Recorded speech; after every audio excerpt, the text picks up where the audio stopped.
క్యాన్సర్లంటేనే ప్రమాదకరం, ప్రాణాంతకం. అయితే కొన్ని రకాల క్యాన్సర్లు ప్రమాదకరమైనవి, ప్రాణాంతకమైనవే కాదు, అత్యంత వేదనాభరితమైనవి కూడా. ఇందుకు రెక్టల్ క్యాన్సర్ ఒక చక్కటి ఉదాహరణ. ఆసన మార్గంలో క్యాన్సర్ కణితులు పురుడు పోసుకున్నప్పుడు వాటిని తొలగించేందుకు మలం పేగును బయటకు తీసుకొచ్చి పొట్టకు బయట భాగంలో అతుకువేసి ఒక సంచిని ఏర్పాటు చేస్తున్నారు. ఇది పేషెంట్కు అత్యంత దుర్భరమైన పరిస్థితి. ఇంట్లో వాళ్లకు కూడా ఇబ్బందిగానే ఉంటుంది. నిన్న మొన్నటి వరకు రెక్టల్ క్యాన్సర్కు చికిత్స ఇలాగే ఉండేది. అయితే ఇటీవల మలం పేగును బయటకు తీసుకురాకుండానే ఆసన భాగంలో క్యాన్సర్ కణితులకు చికిత్స చేస్తున్నారు. రెక్టల్ క్యాన్సర్ వితౌట్ కొలాస్టమీగా పిలిచే ఈ ఆధునిక సర్జరీ గురించిన పూర్తి వివరాల్ని డాక్టర్ని అడిగి ఇప్పుడు తెలుసుకుందాం.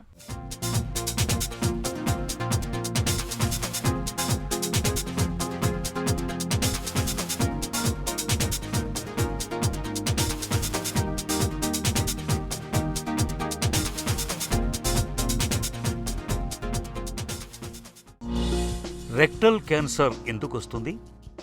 ఈ రెక్టల్ క్యాన్సర్ అనేది పెద్ద పేగు క్యాన్సర్ అండి. ఇది మనకి యూజువల్లీ మన ఆహార నియమాలు బట్టి ఈ రెక్టల్ క్యాన్సర్ అనేది వస్తుంది. ఎక్కువగా రెడ్ మీట్ తీసుకునే వ్యక్తులు, అంటే మటన్ కానీ బీఫ్ కానీ ఎక్కువగా తినే వ్యక్తులు, మాంసాహారాలు ఎక్కువగా తినే వ్యక్తులు, సెకండ్ థింగ్ మలబద్ధకం ఎక్కువగా ఉండే వాళ్ళలో ఈ రెక్టల్ క్యాన్సర్ వచ్చే ప్రమాదం ఉంటుంది. దాంతోపాటు స్మోకింగ్, ఆల్కహాల్ అనేది ప్రతి క్యాన్సర్లో కామన్గా వచ్చేది. ప్రతి క్యాన్సర్కి ఉండే కారణం అది. రెక్టల్ క్యాన్సర్కు సంప్రదాయ చికిత్స ఎలా ఉంటుంది? ఇప్పుడు రెక్టల్ క్యాన్సర్కి ట్రీట్మెంట్ అనేది కీమో, రేడియేషన్తో పాటు సర్జరీ ఉంటుందండి. సర్జరీ అనేది మెయిన్ ఆస్పెక్ట్. సో మనకి వచ్చిన పేషెంట్ స్టేజ్ బట్టి లేదా ట్యూమర్ ఎక్కడున్న దాన్ని బట్టి మనం ఏ ట్రీట్మెంట్ ఇవ్వాలనేది డిసైడ్ అవుతాం. మోస్ట్లీ రెక్టల్ క్యాన్సర్ అందరికీ రేడియేషన్ ట్రీట్మెంట్ ఇచ్చాక సర్జరీ చేయడం అనేది జరుగుతుంది. రెక్టల్ క్యాన్సర్కు సంప్రదాయ చికిత్సతో ఎలాంటి ఇబ్బందులు ఉంటున్నాయి? ఈ ట్రెడిషనల్ చికిత్సలో ఇబ్బంది వచ్చేసి మనకి ఖచ్చితంగా ఈ కణిత ఈ పెద్ద పేగులో ఎక్కడుంది, మనకి విరోచనం అయ్యే ద్వారానికి ఎంత దూరంలో ఉన్న దాన్ని బట్టి ఈ ట్రీట్మెంట్ పద్ధతి అనేది మారుతుంది. సో యూజువల్లీ రెక్టల్ క్యాన్సర్స్ అన్నిటికీ కోలాస్టమీ, అంటే పేగు బయట పెట్టి మోషన్ అనేది బ్యాగ్లో వచ్చే మార్గాన్ని కోలాస్టమీ అంటారు. సో ప్రతి క్యాన్సర్కి కోలాస్టమీ అనేది కంపల్సరీ అనేది ఏమి ఉండదు.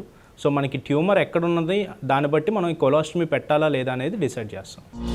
రెక్టల్ క్యాన్సర్కు కొలాస్టమీ అవసరం లేకుండా చికిత్స చేసే వీలుందా? సో రెక్టల్ క్యాన్సర్కి కొలాస్టమీ లేకుండా కూడా ట్రీట్మెంట్ చేయొచ్చు. మనకి ఆ ట్యూమర్ ఎక్కడుందన్నది దాన్ని బట్టి డిసైడ్ అవుతాం. ఫర్ ఎగ్జాంపుల్ ఇప్పుడు మనకి విరోచనం అయ్యే ద్వారానికి అత్యంత దగ్గరలో ఉందంటే కనుక సో ఆ క్యాన్సర్ కణితి తీసేయాల్సిన అవసరం ఉంది కాబట్టి సో తీసేసినప్పుడు ఏంటంటే ఆ పేగు అనేది కంప్లీట్గా పర్మనెంట్గా బయట పెట్టాల్సిన అవసరం ఉంటుంది. అదే కనుక మనకి విరోచనం అయ్యే ద్వారానికి కొంచెం దూరంగా ఉంది అనుకుంటే కనుక కొలాస్టమీ అవాయిడ్ చేయొచ్చు. సో అది సర్జికల్ టెక్నిక్ బట్టి ఉంటుంది. సో మనకు సర్జరీస్ ఇప్పుడు మినిమల్ ఇన్వేజివ్ సర్జరీస్ వచ్చాయి, లైక్ రోబోటిక్ సర్జరీ కానీ లాప్రోస్కోప్ సర్జరీ కానీ.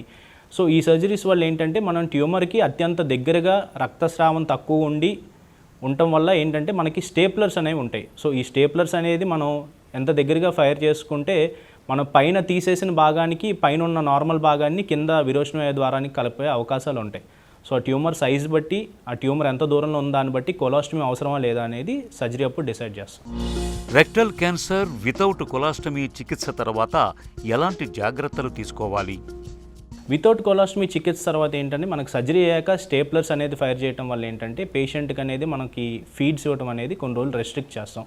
ఒక్కొక్కసారి ఏంటంటే ఈ టెంపరీ కొలాస్టమీ అనేది పెడతాం. సో టెంపరీగా చిన్న పేగు అనేది బయట పెడతాం. సో ఏంటంటే పెద్ద పేగుకి స్టేప్లర్ వేసినప్పుడు ఆ స్టేప్లర్ అనేది మానటానికి, ఆ పుండు మానటానికి ఏంటంటే టెంపరీగా మనం మోషన్ అనేది డైవర్ట్ చేసి మళ్ళీ దాన్ని క్లోజ్ చేయడం వల్ల ఏంటంటే ఈ కంప్లీట్ కొలాస్టమీ అనేది అవాయిడ్ చేయొచ్చు. ఇది కూడా ఒక రకమైన టెక్నిక్కే. సో తర్వాత తీసుకునే జాగ్రత్తలు ఏంటంటే మనం ఎక్కువగా సాఫ్ట్ డైట్ తీసుకోవాలి. అంటే తేలిగ్గా అరిగే పదార్థాలు తీసుకుంటే మనకి కుట్లు మాంతం కూడా త్వరగా ఉంటుంది. దాంతోపాటు పేషెంట్ కూడా ఎర్లీగా రికవర్ అవుతారు. రెక్టల్ క్యాన్సర్కు ఆధునిక వైద్యంలో ఇవాళ చక్కటి చికిత్సలు అందుబాటులో ఉన్నాయి. మలం పేగును బయటకు తీసుకురాకుండానే లోపలే క్యాన్సర్ కణితుల్ని నేడు సమూలంగా నాశనం చేయొచ్చు.